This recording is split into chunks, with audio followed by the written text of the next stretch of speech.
वाले के रिश्तेदार है, लेकिन मेरा भतीजा भाई लड़की के भाई का दोस्त है, हमारे बड़े भाई का लड़का। चलिए कैसे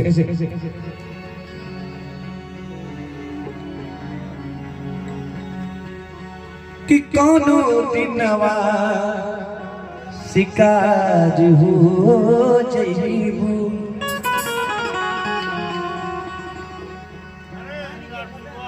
कौनो दिनवा शिकार हो जइबू।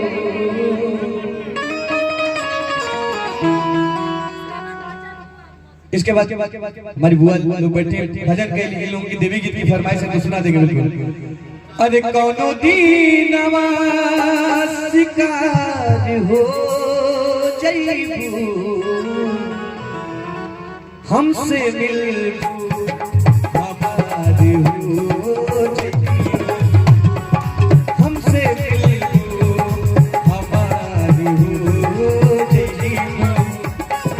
कौनो दिनवा शिकार हो जइबू, कौनो दिनवा शिकार हो जइबू, हमसे मिलबू हमारी हो जइबू, हमसे मिलबू हमारी हो जइबू।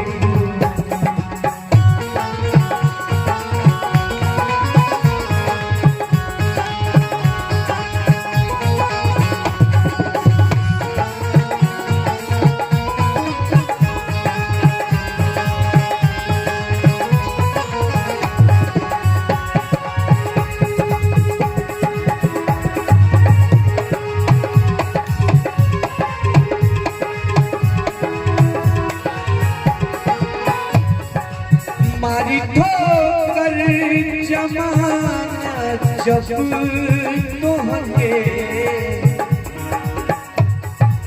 मारी ठोकर जमाना जब तोहके,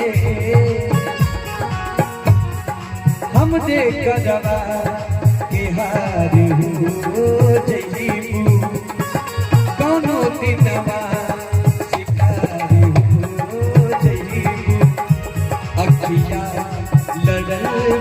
जब से दिल में करार नइखे, अखिया लड़ल बा जब से दिल में करार नइखे।